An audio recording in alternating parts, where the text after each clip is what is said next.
Let's begin. Today we start on getting into a little more details through the great conservation law equation that we talked about last time.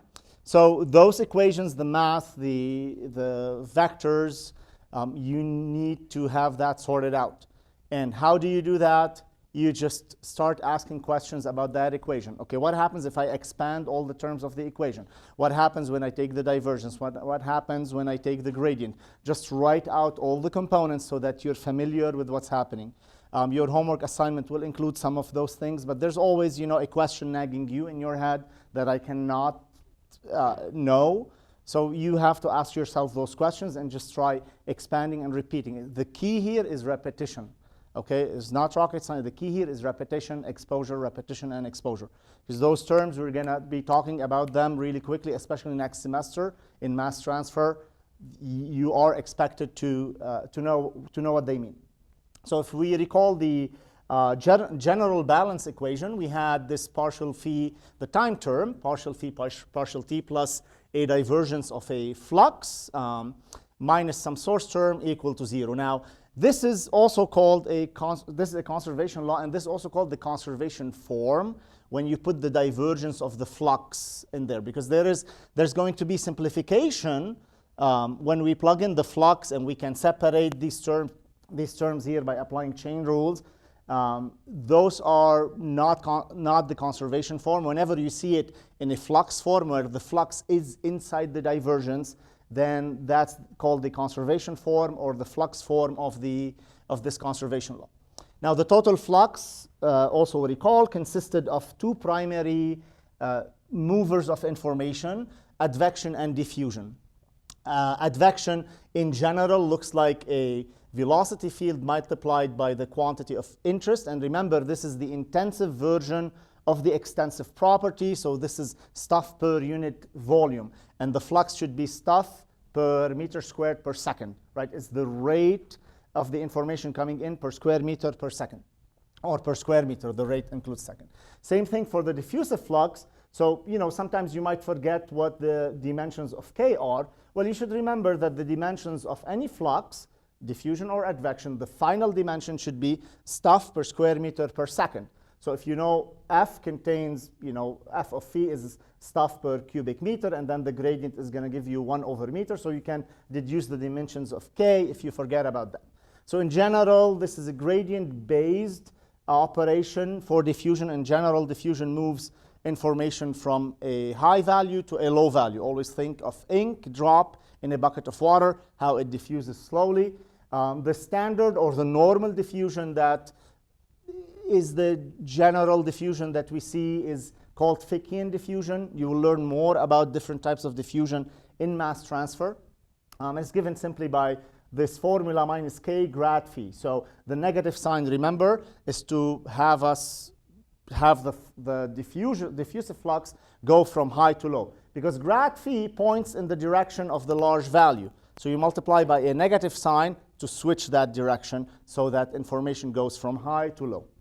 Now, when you substitute this into these equations, you'll have this equation. You can separate the flux, which is the summation of advection and diffusion, into the advective flux and the diffusive flux. Now, notice on the left-hand side, you're always adding advection plus div u phi and subtracting diffusion, or you could put this plus div minus K grad phi if you want to be very specific to preserve the form.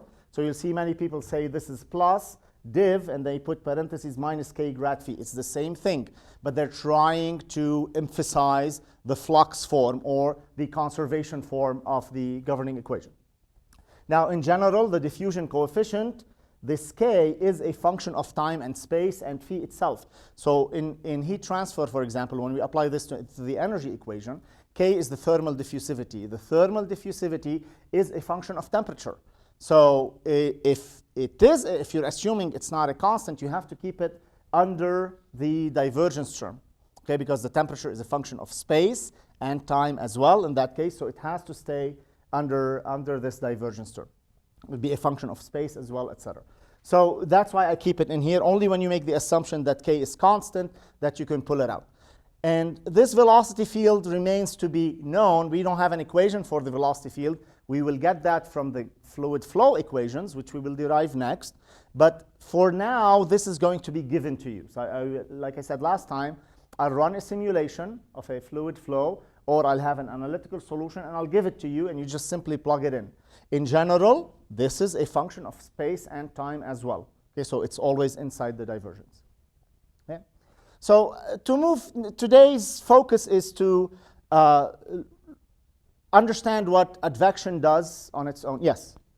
So for the advection term, diffusivity or viscosity is function, thermal diffusivity is function of temperature. What I would do is so it's a function of temperature. First, pardon me? solve the grad phi first, get a vector, and then solve the divergence. So we'll see numerically it's different, numerically versus analytically. Analytically, the approach is different. So you're not, it's numerically, I think you're thinking about like how do we compute this term.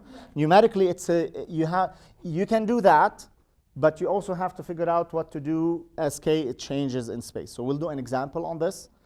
It's not that complicated. You just essentially evaluate this term, k grad phi, k d phi by dx, right, in 1D, let's say, and then you approximate the derivative, and then you have to decide what are you going to do about k at that point or that point. Do you average? There's going to be some averaging involved. So there's a few ways to do it. We'll get a chance to do a problem like that. Okay, good question.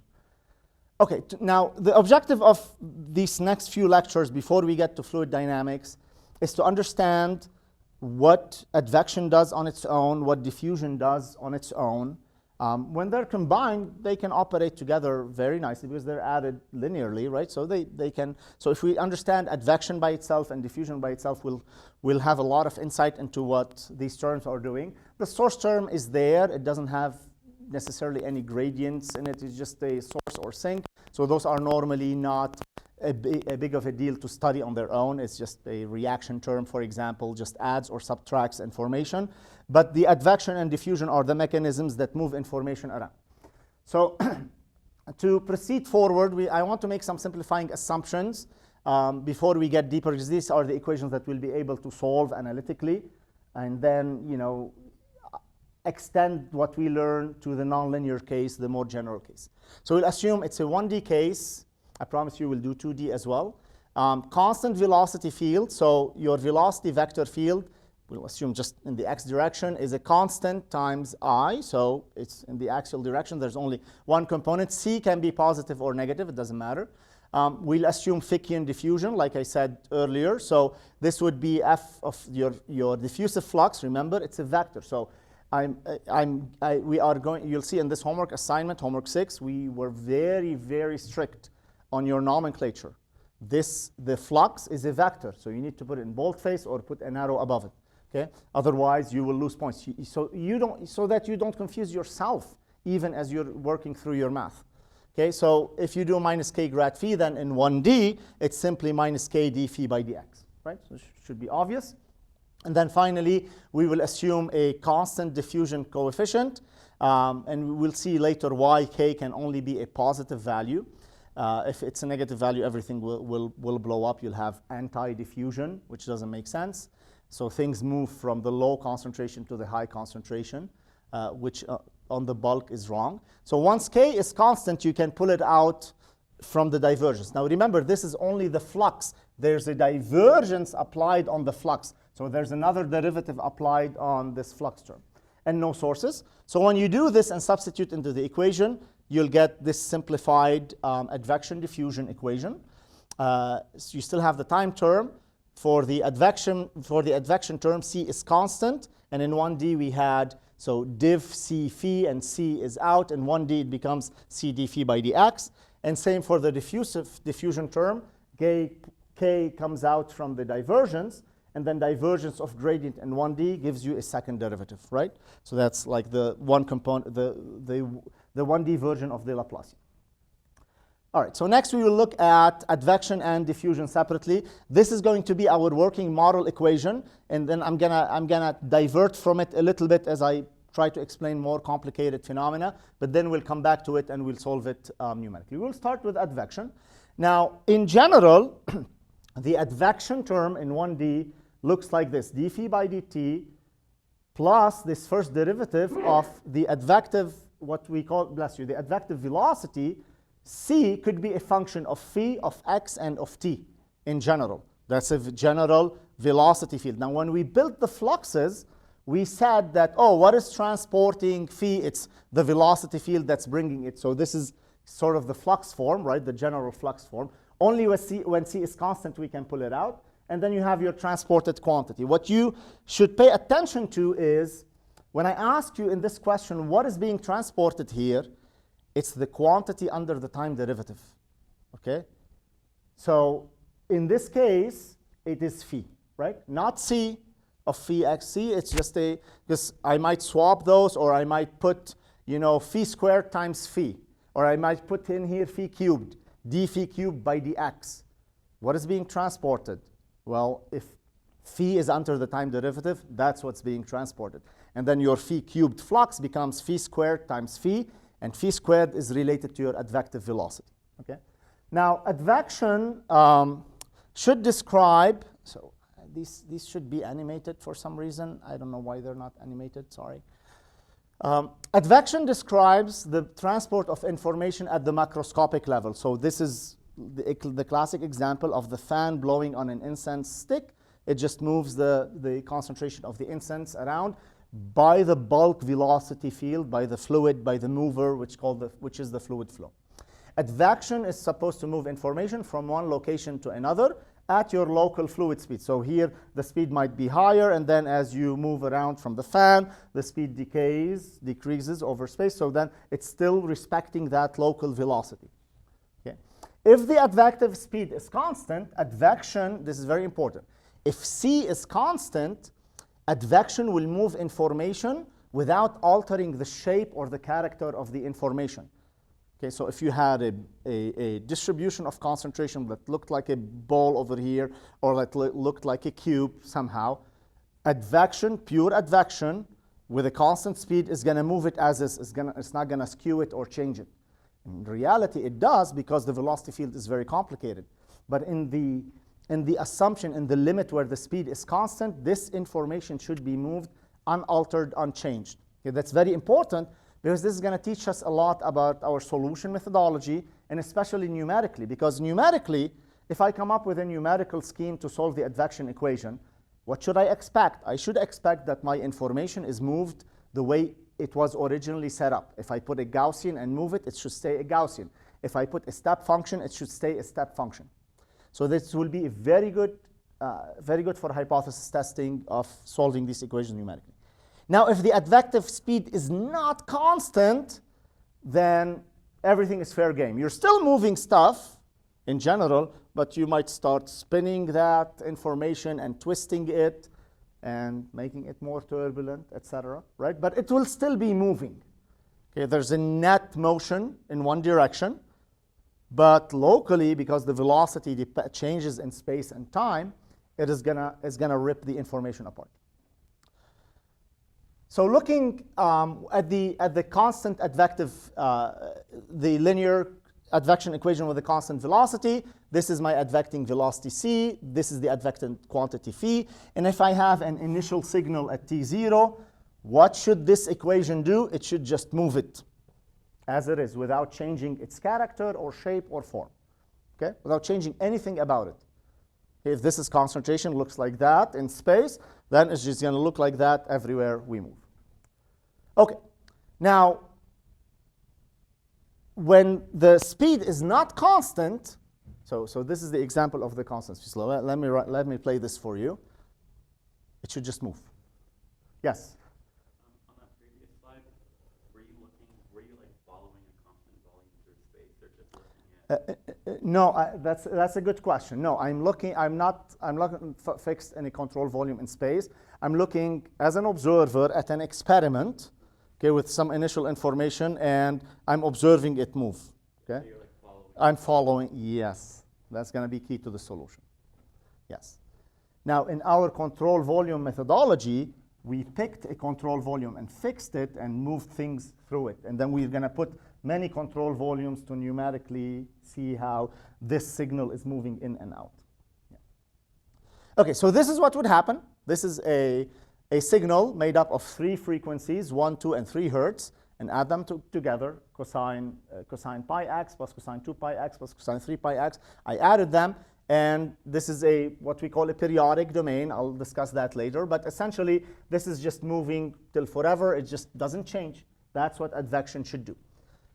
Now, when you have nonlinear advection, so this is another equation. What is the transported quantity here? U. I call it U. It's something. Okay. Now, U is being advected by itself. U du by dx. Remember when we looked at the momentum equation, we had terms U rho U and U rho V. So momentum is advecting itself with its own speed, right? So that gives rise to nonlinear effects, and that's why shock waves develop, actually. So this is called the Burger's equation, which is a model for compressible flow. So see how shocks develop. If I had information like this, so this in reality could be momentum, for example, or some fluid region with a high velocity and a low velocity, negative flow coming in this way and flow moving this way. What will happen, because you're moving things at the local speed, this point this is a positive U. It's going to move in this direction. This point is going to move in this direction. Same thing for these points. They're going to move in that direction. So what happens, you start forming a shock. Okay? This is one type of shock that occurs. This is a simulation of that. See what happens? Then we reach this. Then in this case, this equation is no longer valid, and you get what's called the Rankine-Hugoniot condition. It's something with shockwave theory, but this is what happens when you have a nonlinear velocity, okay, where you're advecting at the local value of U. So on the y-axis, I have U here. Okay, so all of these change advection, but still you're moving in the direction of the flow, right? It's changing its character in this case, still more complicated. But in general, you still have to keep in mind that advection is moving information with the local fluid velocity. Okay, I'm going to take you on a little detour here on a question on determining what is the advecting velocity. Because you will see in general 2 forms of the advection equation. Okay, some people might write it this way because possibly what they did, they took this form and they applied the chain rule to this term. So this is C d phi by dx plus phi dc by dx, right? So you can do that, but this is my conservation form, this is my flux form. This is how we would have derived the original conservation law. And sometimes you see it given to you this way. But then the question is, what is the advecting velocity? What is advecting phi? What is advecting that quantity phi? What is my advective velocity? So I'm going to do some examples. In this case, if you see the form of the equation given in this form, then you can immediately say that my advecting velocity is simply whatever is multiplying the gradient of phi. Okay? Now, when it's given in the flux form, it's a little more complicated. The advecting velocity in that case is not c of phi. It's actually the derivative of the entire flux with respect to phi. Okay? I'll do a couple of examples next. So if I had here u times u, the advecting velocity is going to be du squared by du, and that will be 2u. Then 2u would be the advecting velocity. Okay? So here are some examples. Starting with the first one, what is the advected quantity? Phi. Phi, right? Then what's the advecting velocity? C, correct. Okay. This one, what is the advected quantity? Phi. Phi, you look for the advecting quantity, you look what's being under the time derivative. Okay? Phi. What is the advecting velocity? Sine phi. Okay, what about this one? What's the advected quantity? It's phi. The advecting velocity is the derivative of this guy with respect to phi.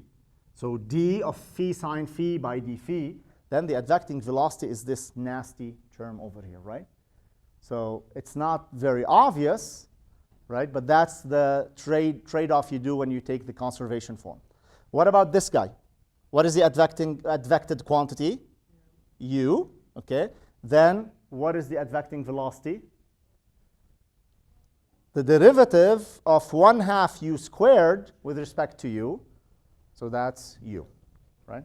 Okay. Okay. So that's the equivalent of the equation I solved a little earlier. Okay. Anyway, that's a detour. Keep that in mind, okay? Because it's a little tricky when you see it that way. Okay. Now, I'm going to go back to the linear advection equation with constant speed because it's really easy to solve. And your colleague just essentially kind of gave us the solution. Like, if we were to follow that signal, right, it shouldn't change. So the solution is fairly easy. So just like your colleague said, if you were to put yourself in a frame, we said that the linear advection equation with constant speed should not change the character or the shape of your initial condition, of your information. So if we were to move at the same speed as that information, it should remain the same. I have the initial condition, so anywhere I move, my solution should be equal to the initial condition, except I have to evaluate it at a translated position, right? Because from an outside observer, I am moving in space and time, right? But from my perspective, if I'm moving with the speed, with the advective speed, I'm not changing anything. I'm seeing the same thing. Okay? So how do we do this translation? Okay, let's do it together.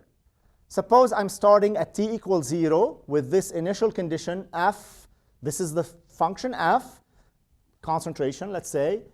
In space, x and t equals 0, I'm going to call that f0 of x, right? So that's my initial condition. It's only a function of x. It's an initial condition. Now, after some time t, from an observer outside looking at what's happening here, this thing is going to move. Okay? Now, all the points, they're moving at the same speed, right? Because they're not changing character. They're all moving at the same speed c. So I'm going to ask myself, okay, I'm going to pick a random point, an arbitrary point, x, over here. Then the value of this x, okay, should be equal to this same value, correct? We just shifted it, okay? Now, the distance between these 2 points, or any of these points, is what? What's distance? It's speed times time, right? So I moved a time t, so that distance is c times t. Agreed? Because that's how much I moved this curve in a time interval t. Agreed? That's a distance. C times t has dimensions of length. Now, I want to evaluate the value of the function at this x. And I know that it's equal to the value of the initial function at this location here. What is this location with respect to this one? It's what? X minus ct. Right? So I am here, and I want to evaluate my function at this point. Well, I said it's equal to the initial condition, f0, at this point, which is x minus ct. So then, in general, you apply this to, and we didn't say anything about point x. This point x could be here, here, here, here, here, here, or anywhere. Therefore, your general solution is nothing more than the initial condition evaluated at your current position minus c times t, without even doing any differential analysis, just logically thinking about it. Whatever your initial condition is, whatever the initial condition is, at t equals 0, you'll recover your initial condition, f0 of x. After any time t, you're just moving downstream, and then you're saying, okay, at this point, I'm going to go back in time to what f0 was, and just evaluate it at that translated distance. Okay, if you like math, we'll do a math proof as well. Maybe you're not going to like math after all. We'll see. So here's my equation, in a more mathematical, from a mathematical perspective.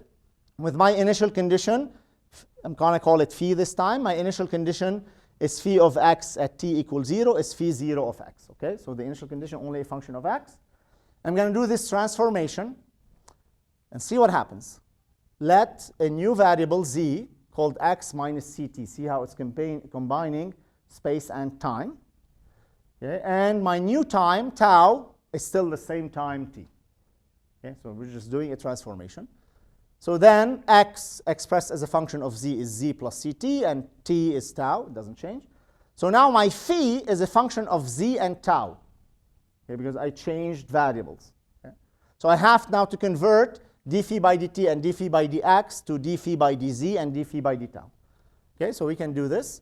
D phi by dx, now phi is a function of tau, and we're going to assume x is also a function of z. Phi is a function of tau and z.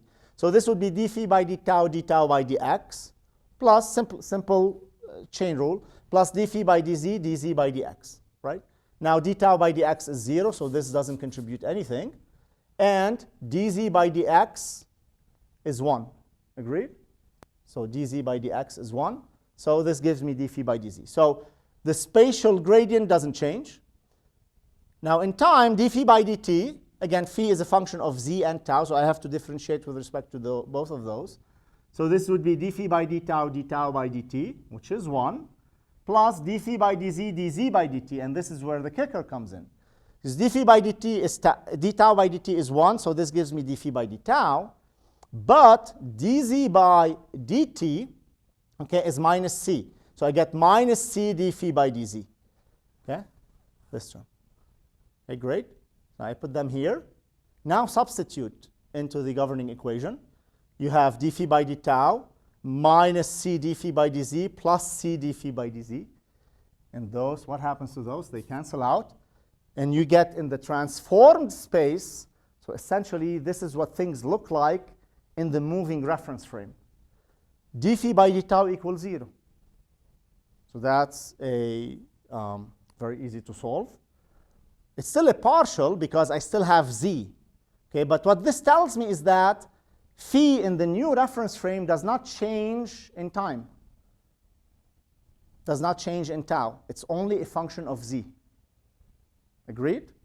Because if phi is z squared, this would be d phi by d tau is still 0 because z doesn't have tau in it. Okay? So then phi of z and tau, my general solution, is only a function of z.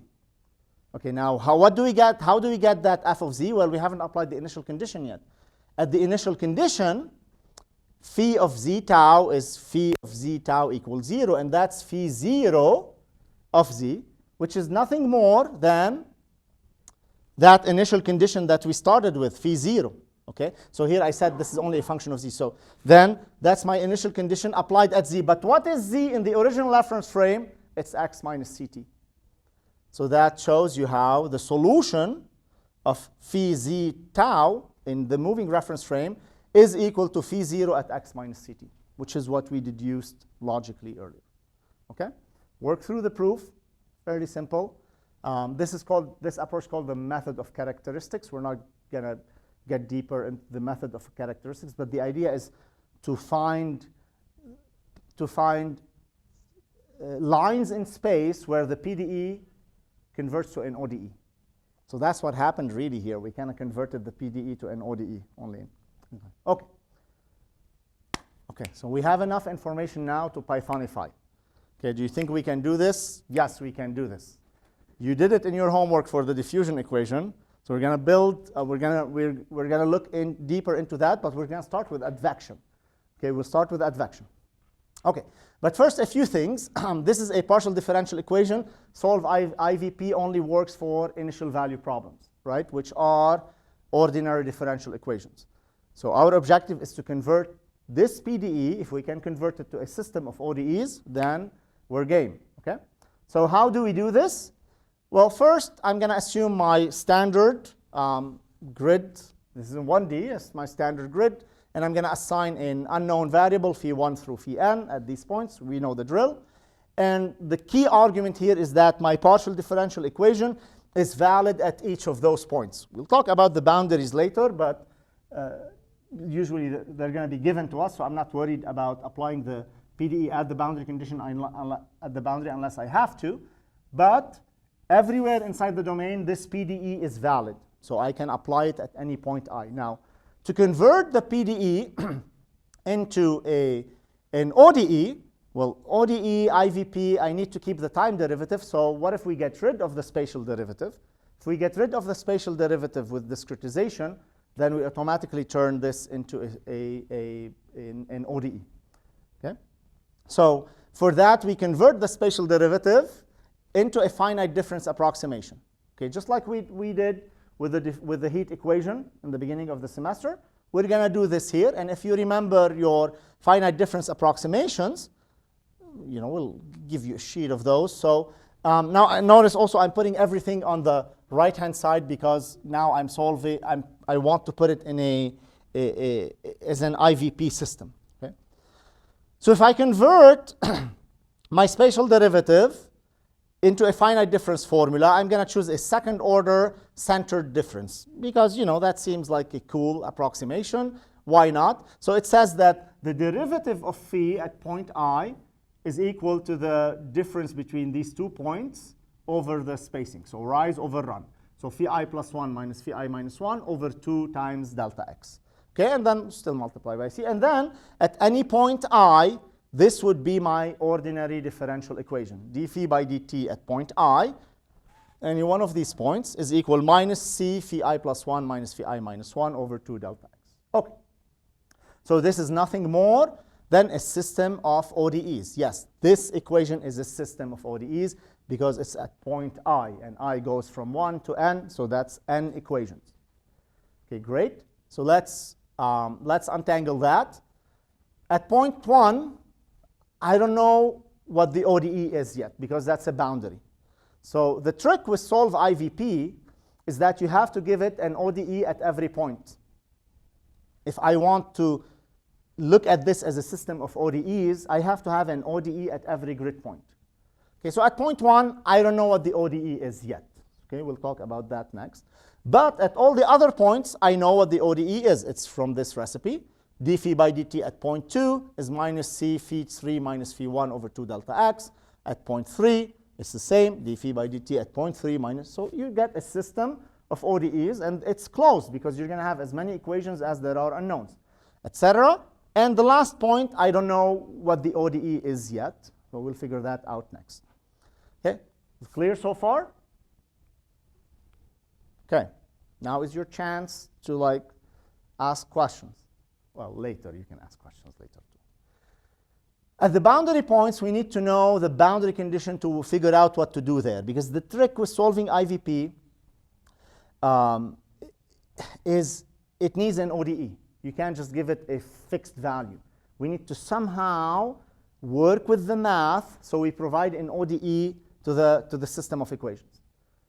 So what are the boundary conditions on the advection equation? Before we talk about walls and reflecting, etc., in this case, the only boundary condition that makes sense for the 1D case is called the periodic boundary condition, where essentially we assume that the domain goes to infinity. Okay, it doesn't stop. It just keeps circling and circling around. It's as if you assume that the domain wraps around itself. So it's like the Earth. The Earth is periodic. Why? If you walk along any grand trajectory, you're going to come up at the same place, and you're going to keep circling and circling and circling. Right? That's a periodic condition. Okay? And so this is what we want to apply here. Okay, so how do we do periodic boundary conditions? I spent 5 hours figuring out how to do this animation for 1 second of fame. So you don't have to applaud, but okay, so look at this, look at this. Yeah, that's pretty cool. Okay. All right, do it again. I can do magic with Keynote. Okay. Okay, great. So now we wrap the domain around itself, and things are a little clearer, right? Because the derivative at this point was phi 3 minus phi 1 over 2 delta x. This one at point I, phi I plus 1 minus phi I minus 1 over 2 delta x. Well, if we go at point 1, which was the left boundary, it's going to be phi 2 minus phi n over 2 delta x. What about the right boundary? It's at phi n. It's going to be phi 1 minus phi n minus 1 over 2 delta x, right? Isn't that cool? So that's what a periodic boundary condition is. The end becomes the beginning, and the beginning is the end. It's like paradox, like a movie from, Star Wars or something. Not Star Wars. Okay, so to the left of phi1 we have phi n, and to the right of phi n we have phi1. Okay, so now we can figure out what if we apply that same formula, the discretization. We just have to apply it at this point. So at this point n we have phi1 minus phi n minus 1, and then at that point we have phi2 minus phi n over 2 delta x. Okay, so now we unwrap this again, and then we go back to where we were. Okay, and on this diagram, this is how I would do it. It's as if you have an imaginary point. We're not going to use ghost points. So there's a really cool way of doing this without even using ghost points in this case. But this is what it would have looked like. This point is phi n, and that point over there is phi 1. And so then you have your discretization formula over here at this point, phi 2 minus phi n over 2 delta x, and phi 1 minus phi n minus 1 over 2 delta x. So I want you now to keep that in mind. Everything, it's the same formula everywhere, but what's important is those boundaries, because they break. If we're doing like array slicing and like these fancy array operations, the boundaries are going to break that, because you have to say, do something different at the boundary. Do something different at the boundary. So we can use slicing to build these right-hand sides, okay? But I'm going to do something even better and faster than slicing. It's called rolling, okay? So there's a routine in NumPy that rolls an array. So essentially, it treats an array as a circle and moves the values on that circle by shifting them to the right or to the left. And we're going to use that to our advantage, okay? So this is all kind of new. I'm actually writing a paper about using solve IVP to do partial differential equations. For the life of me, I couldn't find anyone doing it this way. So this is the first time I'm doing this here in Utah in this course.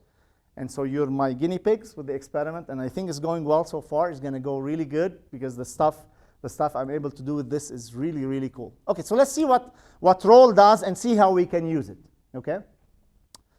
So if I have this array 1, 2, 3, 4, if I roll +1, what it does, it moves everything to the right by one entry.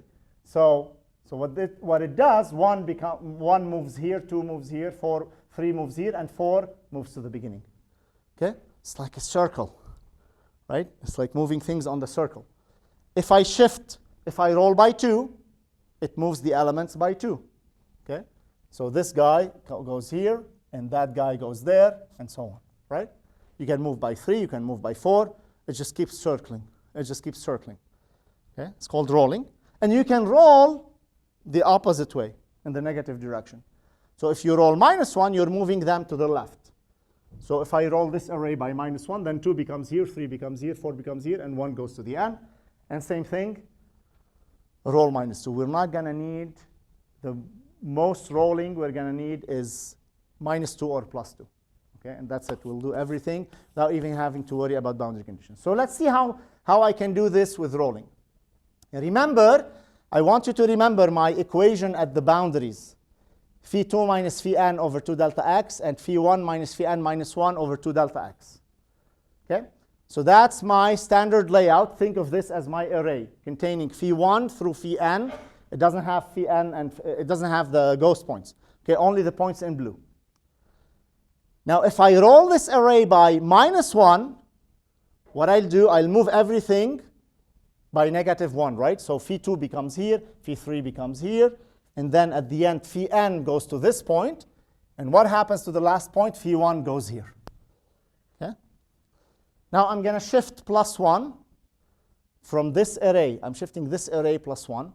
You're moving 1 to the right, so phi 1 goes here, phi 2 goes here, and so on. And then here you'll have phi n -1. And where does phi n go? It goes to the beginning. Do you see it? Now if I take the difference between these two, look what happens at this point. Now, and I'm going to do an animation.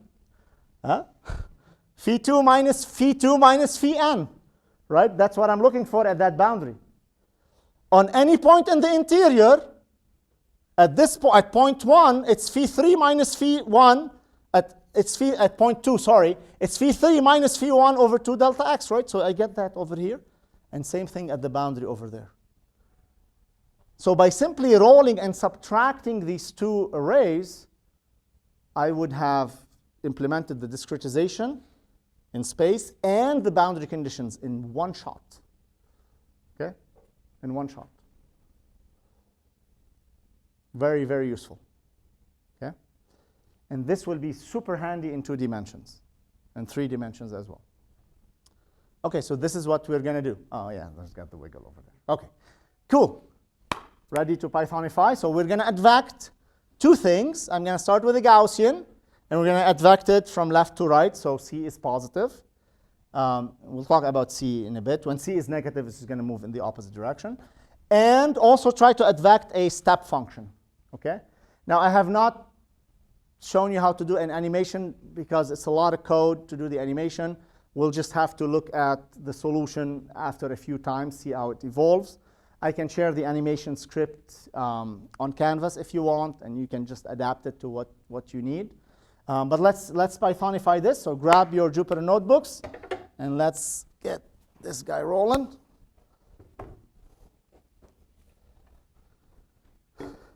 Okay. This is like my favorite part of like teaching these courses.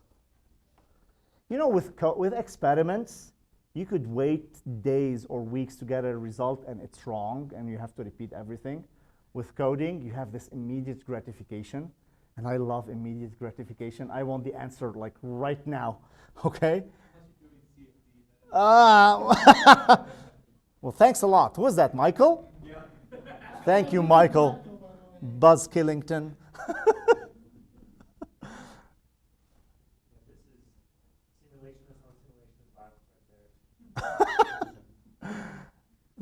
The thing though with like big CFD data is that the visualization takes an incredible amount of time. The visualization, just loading up the data, you spend more time on that than anything else. Okay, so I'm gonna call this in class window.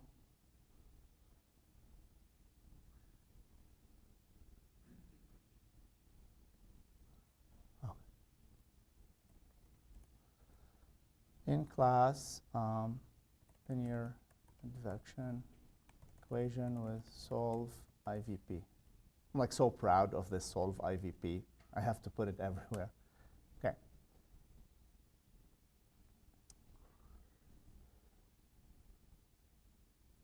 Go away.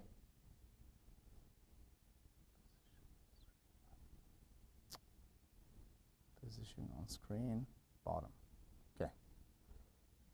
Just hide. There you go. Okay, so we will get our boilerplate. Let's see, boilerplate. I'm just going to copy them and paste them from here. Okay, that's all we need. Solve IVP, NumPy. Okay, NumPy. And first, I will create my initial condition. You guys in the back seeing okay? I zoom in a little bit. Okay, I'll buy you binoculars. Advection diffusion. All right, so let me move the slides here.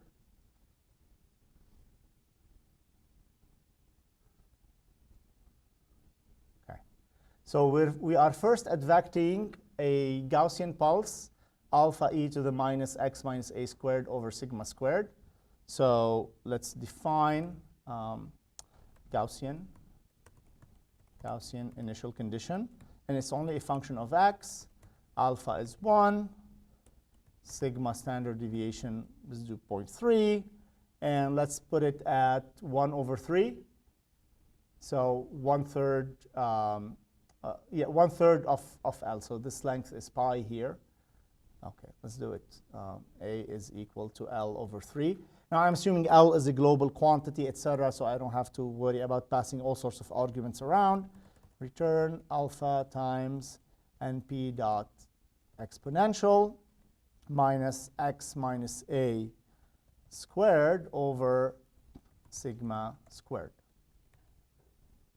Okay, so we can try this first number of points. Let's do 100 points, let's say.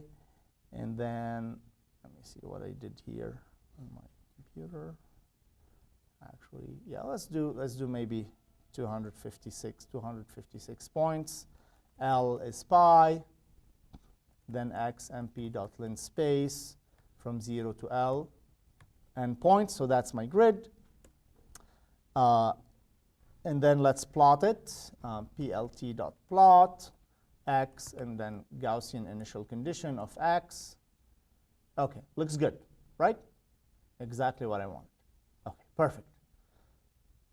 Perfect. Now, before we solve IVP, we need to build the system, the right-hand side system, right? So let's do this. Def advection right-hand side, and then by default it will take time, and then phi, the dependent variable, independent variable, and I'm going to pass it the speed and the grid spacing, right? Because my my discretization was this. The phi, c times the difference in phi over 2 times delta x. So I need delta x and I need c, the speed. So I need those two quantities that I'm going to pass to the right-hand side. And then let me initialize my right-hand side result. That's mp.zeros like phi. So I don't even have to worry about the size of the grid. And then check this out. RHS is equal, what did we say we have here? It was np.roll with shift -1 and np.roll with shift +1. And that gave me that difference, right? So here's what I'm going to do. Minus c over delta x, sorry, over 2 delta x. Hold on. So minus c times mp.roll. I'm going to take phi. I'm going to shift it by 1, correct? Oh, no, we start shift -1 because we're moving from left. Yeah, shift -1 minus mp.roll phi and shift equal 1. Okay, is that correct? And then we need to divide by, so I have by 2 delta x, so over 2 over dx. And then return right-hand side. Could anything be simpler?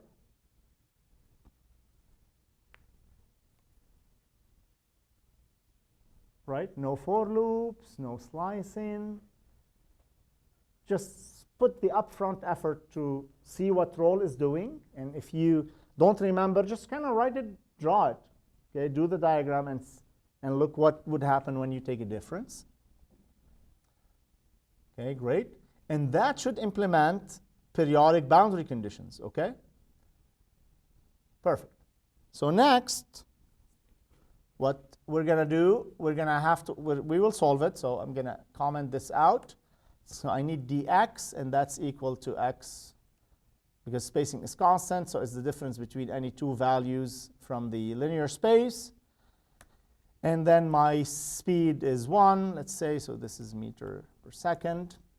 And my initial condition is simply Gaussian initial condition at x, evaluated at x. And finally, my solution is solve IVP. I'm going to put advection system. Oops, advection. Oh, I didn't execute this. Advection right-hand side.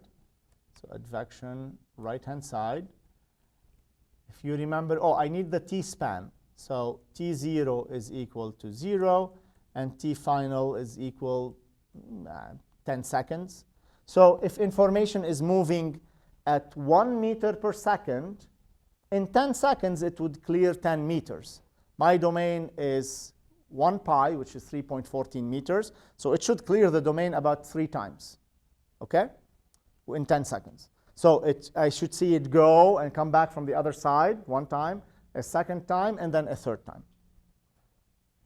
But it's not going to do that. OK. We'll see what it does. Advection right-hand side, and then my t-span. So t-span is equal t0 and t-final.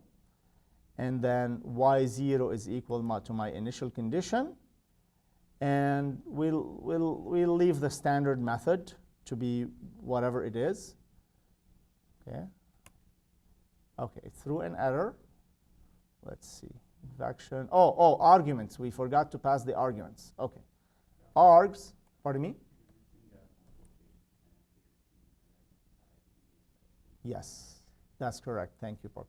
Okay, good catch. So we're missing a multiplication here, and over here we're missing the argument. Okay, positional is just args equal c and dx. It solved it. Okay, okay, it solved it. We should plot it now, right? So let's see what happens. I'm going to plot the initial condition. So PLT, so I reference everything to the initial condition. PLT dot, I already had that here, right? Okay, so I'm going to plot the initial condition and put that in black, so I remember that that's the initial condition. And then I will plot, let's add a grid, PLT.grid, double check. Okay, so that's my initial condition. Now let's plot our solution. So PLT.plot x, then my solution. Okay, so what does my solution consist of? So if I do sol.shape, oops, sol.shape, sol.y, remember the solution is contained in y, my apologies. Sol.y.shape, it's a two-dimensional array with 256 rows and 622 columns. What are the 256?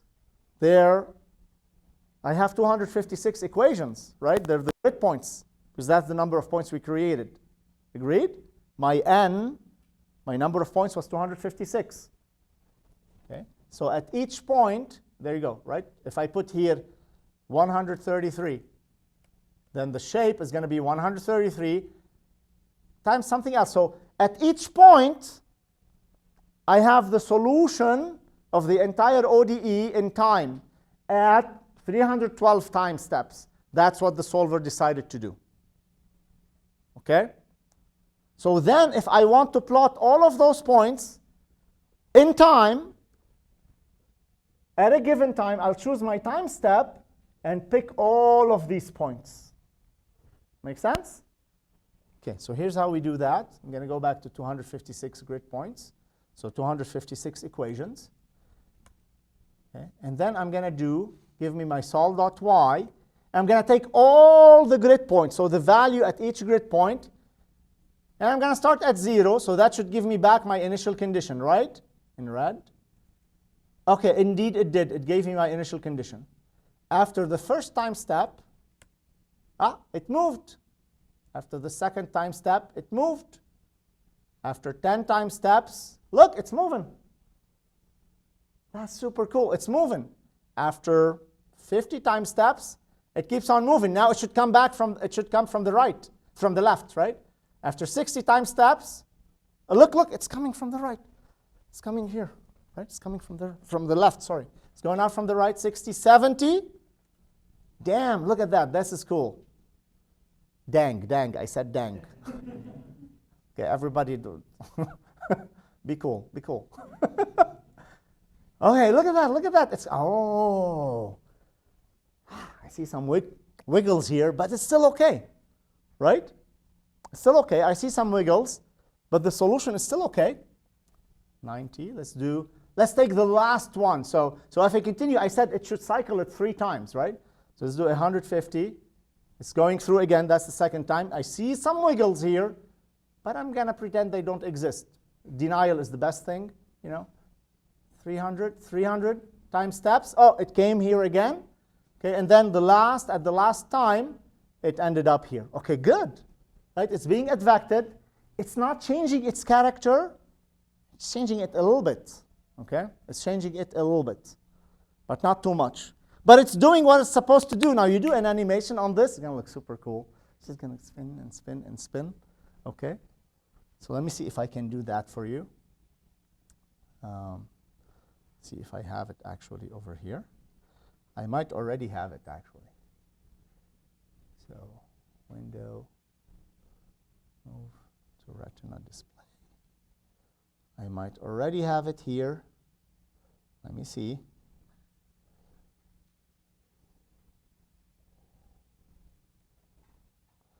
I don't have it here. But it will animate and it will keep going, okay? It will keep going. Okay, let me see if I have it here. Test. Okay. Okay, great. Now let's do my second question. Here, I wanted to advect a heavy side, okay? So I'm adding two step functions, two heavy side functions to make this kind of sharp signal. Okay? So let's do this. Def heavy side IC.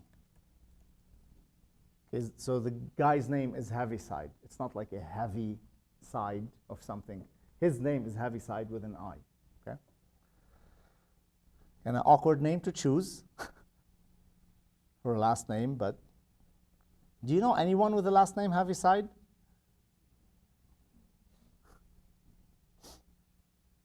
Okay. For this, I'm going to, okay, so this one I have my first transition at 1 and my second transition at 2. I'm going to do two heavy sides. Return mp.heavyside x minus 1, and the value is 1, and then minus mp. Just do it this way. Heavy side x minus 2 and 1. And you can plot this and say plt.plot heavy x and then heavy side IC at x, and it will give you this. Okay? So that's it. Just copy and paste this. Did you do it? Heavy side with an I. So the first one is 0 below x equal 1, and it's 1 after that. The second one, I'm doing a negative sign. I'm flipping that. So it's 1 under 2, and then 0 above 2. But then when I take the difference, they cancel out. Okay?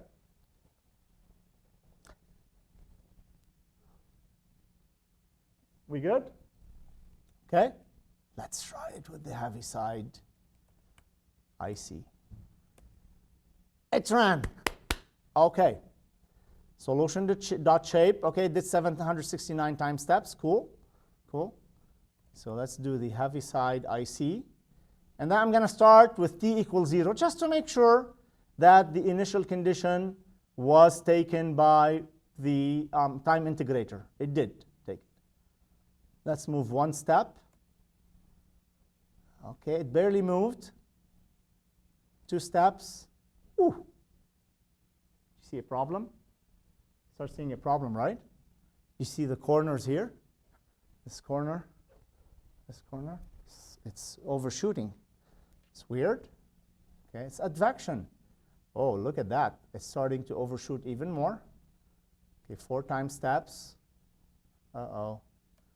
Let's do 10. Whew. Let's do 30 time steps. That's not the signal I set out to advect. It's moving, but it changed its character. It shouldn't. Maybe it's the time integrator. Okay, let's go change the time integrator. Let's go to, so the default one was RK45. Let's go to BDF and see if it makes a difference. It took 2,584 steps and already is showing these oscillations. So it's not a question of the problem being stiff or not. In fact, it's not stiff at all, because BDF took more time steps than the explicit method, which means it's not stiff at all. BDF is inefficient on unstiff systems. BDF, remember, is an implicit method. So the fact it took more steps than the explicit method means it's working on a non-stiff system. It's working so hard to converge it. But it's not that. Okay? It's a problem. And the problem comes not from the time integrator. Okay, the problem, first of all, did you also get those results? Good, okay. So the problem, if you continue this, it becomes junk, okay? The problem doesn't come from the time integrator. The problem comes from the spatial discretization itself. What did we do when we discretized, when we did our discretization? We applied a central scheme. We took, so let me put myself in this direction, okay? So let's say I'm moving information from left to right, okay? And I'm approximating the derivative here on me. Information is coming from the left of me, from my left, your left. Yet, in my approximation of the gradient, I took a point from the right minus a point from the left over the spacing. But what's on the right? I don't know. Information doesn't exist on the right. If it exists, it's not moving to the left. Information is moving from the left to the right. Yet, I chose a point on the right to tell the calculation what to do here. And points, information on the right doesn't exist because information is coming from the left. Does that make sense? So that's the intuitive understanding. So what's happening here, numerically, it's freaking out. It's like, oh, I'm getting information from the left. I'm getting mixed signals. It's just going to barf and cause this. It will continue advecting as junk, okay? But it's wrong. It's obviously wrong. It's because of the spatial discretization. Okay? That's the intuitive explanation without getting deep into the numerics. That's the best I can explain it to you, and then you'll take a recipe with you and then think about that numerically for the rest of your life about it. The problem is that central schemes on advection are always a bad idea because advection is a unidirectional problem. Okay? You can't take information from the future that doesn't exist yet because the signal hasn't been advected there yet and blended with information from where information is coming to predict the future. It doesn't work. Okay? It doesn't work. In space, that is. So central schemes will always cause these oscillations and wiggles in the solution. Numerically, what is happening, and the reason it happened to this very sharp signal is that when you use a central scheme, you have what's called a dispersion error. And what happens then, you're not solving an advection equation with a constant speed. You're solving an advection equation when you apply a central scheme. What you're truly solving is an advection equation where the speed is a function of the frequency. So higher frequency modes, higher frequencies are going to move faster than lower frequencies, and they will rip the signal apart. So when you think about that sharp signal, where the sharpness is, there's a lot of Fourier frequencies over there. 1,000, 10,000 hertz. Those are going to move much faster than the lower frequency. So that's numerically what's happening over there. Don't worry about that. All you need to know is that central schemes to approximate advection are always a bad idea. Okay? There's a better scheme, which is lower order, but does a better job. Instead of doing a central approximation, let's just do a one-sided approximation. If information is coming from the left, just approximate that derivative with information from the left. If information is coming from the right, approximate with information from the right. And that will fix everything. That kind of scheme is called an upwind scheme. Okay? It's called an upwind scheme. If the flow, and it's essentially a forward or a backward derivative. So if the flow is coming from the left, so if C is positive, then you approximate this with a backward difference, phi I minus information from the left over delta x. If C is coming from the right, you use a forward difference, phi I plus 1 minus phi I over delta x. You're using information from the right. Okay? And that will fix everything. So let's do this. Instead of central approximation, now I want to do, we'll do a backward difference because our speed is positive in this case. Okay? So similar to central, we can use rolling to also implement the upwind scheme. So the upwind formula with C, with information going from left to right, C is positive, for a periodic domain looks like this. The formula is du by dt at point I is Cui minus Ui minus 1 over delta x. We are one-sided differencing. So at point 2, it's u2 minus u1 over delta x. At point 1, it's u1 minus un over delta x because we have periodic conditions, right? And the same here. At un, we're not using u1 because information is coming from the left. So at un, it's un minus 1 over delta x, okay? So with rolling, this is how we would do it. We're going to take our main array, which is u, and then if we shift it by 1, so if you shift by 1, you're moving everything to the right, so you get u1 goes here, then u2 goes here, then un goes here, etc. And if you take their difference, what do you get here? u1 minus un, u2 minus u1, and then at the end, un minus un minus 1, which is exactly what we're looking for. I didn't animate them here. My apologies, but like they take time, these animations. But we're using np.roll will fix it. So we can fix this in a second. Okay, let's go ahead and fix this. Before that, here's the solution if C is coming from the other side as well. And I'll show you a way to blend those two in one solution, okay? Whether C is negative or positive. Okay, so again, we're going to advect this Gaussian pulse and the Heaviside function. All right, let's do this. So I have here u minus np.roll. Okay, so this was using central, bad idea, using central, bad goat. Okay, using upwind, oops, using upwind, assume C is positive, okay? Then my right-hand side is equal to minus C over delta x times phi minus np dot roll of phi and then shift equal to 1, right? So it was u minus np dot roll of u shift equal 1, exactly that, okay? Easy. Okay, so let's execute this. I'm going to start it on, I'm going to switch back to this RK45 here, the standard. And what? Through an error method. Oh, capital. Okay. Then took 497 steps. I'm going to try it on the heavy side. Okay. So again, let's start at 0. Sorry, are you guys in sync? Need a minute? Good? We all good?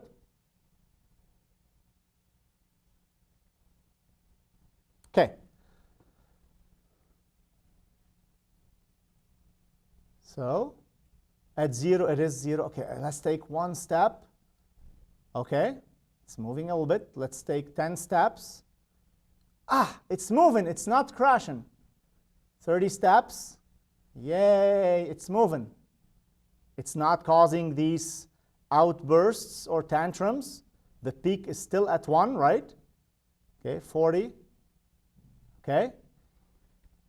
This is good. This is good, but there's, okay, let's do 80. So it's going to come from the other side now. Okay, awesome. So it's working. 100, and then 200 time steps. Okay, perfect. But it changed, right? It changed its character. But it's stable. The speed of this signal is still the true speed. C is a constant. It's still moving at 1 meter per second. But it changed the character a little bit.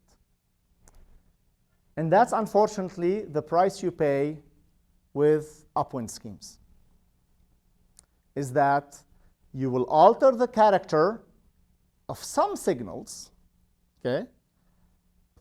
But you will be stable. You're not going to cause spurious oscillations. And in fact, this property actually is good in big computational codes. Because what it does, it adds dissipation. So what's happening here numerically, there's an error term that looks like the diffusion term. So it's trying to diffuse that signal. Okay, it tries to diffuse that signal. Makes it nice and smooth. Although we're advecting, but numerically there's an error. When we approximate that first derivative, we introduce an error. And that error is a diffusion type error. It's making that nice and smooth, but it's stable. Okay, so that's the price you pay when you use an upwind scheme. Okay, well, then you might ask, well, Professor Saad, aren't there better schemes that are upwind, but that would preserve the character of the function? Absolutely. Thankfully, that's why I'm still in business and I can do research. But they're incredibly complicated to teach here. This is not a course on numerical methods. It's not a course on computational fluid dynamics. Okay? In fact, if you use a second order one-sided derivative, you'll see the oscillations again. There's a theorem that says the best you can do is a first order approximation to not cause oscillations. So the technique we use, we say, when the gradients are sharp, we use upwind. When the gradients are smooth, we use central. And we have this switching mechanism that's called a flux limiter that allows us to, in most cases, avoid these kind of diffusive effects, but in other cases, remain nice and preserve the shape of the function. For you, what you care about, for this stuff, for most of all of you, just remember, central approximation on advection is bad. Use an upwind, a one-sided approximation. If the flow is coming from the left, use a forward difference.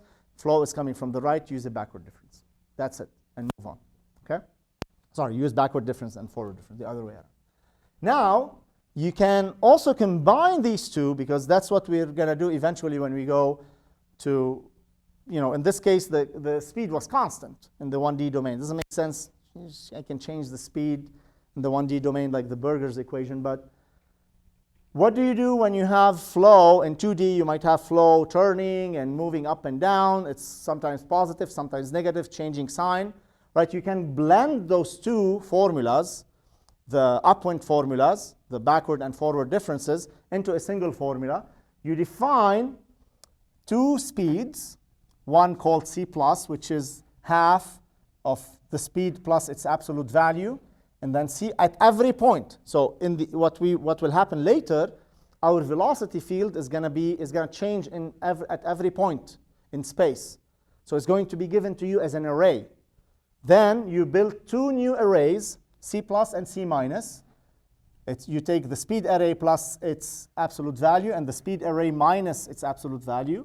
You put halves, and then you blend the forward and the backward difference, the backward and the forward difference approximations into one formula. Because what this does, when C is positive, okay, when C is positive, then this becomes a backward difference approximation like the upwind. When C is negative, the flow is coming from the right, it automatically switches to this one, okay? So you can substitute values here. So if C, let's say C equal to plus 1, okay, so you have 1 over 2, let's say 3, okay? So 3 plus 3 is 6. You have 6 over 2 over here. And over here, you have 3 minus 3 is 0, right? And so this becomes 0, and you ended up having your 3 plus 3 over 2 is 3. So you have your backward difference upwind. If C is negative, the other way around, so let's say C is minus 3, you have minus 3 plus 3, this becomes 0. And then minus 3 over 2 is minus 3. So this term disappears, and you still have this term. So you're blending whether the flow is coming from left or right, or up and down if you're in the y direction. So this will become relevant. We'll come back to this when we do a two-dimensional flow, okay? Do two-dimensional calculation. Okay. What is next? Diffusion. So we're done with advection. Next, we'll talk about diffusion, but I have a few minutes. I want to show you, I call it the great equilibrator. So diffusion is a really cool phenomenon. And actually, Einstein's dissertation, the Brownian motion, where he proved the existence of atoms, he was looking at this pollen inside the petri dish, whatever, and showing them vibrate. And he came up with a formula for diffusion coefficient. Diffusion is weird. It happens at the molecular level. Okay, it's just particles moving, vibrating. It's essentially the normal diffusion that we talk about, k grad phi minus k grad phi. It's based on simply a random walk. What's a random walk? It's a particle moving randomly. It has an equal chance of moving in any direction it wants to. Okay? So if you're in 1D, it's a 50-50 chance moving to the right or to the left. But that's weird because when we perceive it from a macroscopic perspective, so at the microscopic level, if you put a drop of ink surrounded by no ink, at the macroscopic level, we see the ink moving from high ink to low ink concentration. But at the molecular level, the ink particles are as likely to go to the no ink region or to the high ink region. But macroscopically, we see a one-way trend from high to low. It's just because all of the particles, there's more particles in the ink region than there are in the no ink region. So statistically, the particles will tend to move from the more particles to the less particles. And that's why we call it the great equilibrator. So I did this simulation this morning. What I took here is, it messed up the animation. What I did here, I put a compartment in the middle, and I put a bunch of particles on the left of the compartment. In a histogram, this is the particle density. There's like about 100 particles in each bin, 110 particles. And I asked these particles, in every step I'm taking, to randomly move to the right or to the left, uniformly, equal chance, move left and right. And then updated the number of particles in the bins and saw, okay, where did you go? And I animated this, and look what happened. Seriously, this is just like random motion. Look what happened. The histograms up and down, but there's a general trend that they're going from the high particle concentration.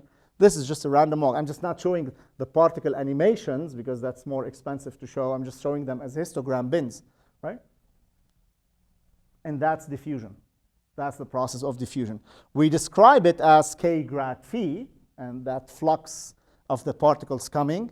But it's so cool, right? It's really cool that it's just, there's an equal, you see some of these histograms, they go up. They still go up because there's particles moving in that direction as well, equally likely. But the general trend is that they're going to move from the high concentration to the low concentration. Okay, really cool stuff. Thank you. We'll talk about diffusion on Thursday. Godspeed.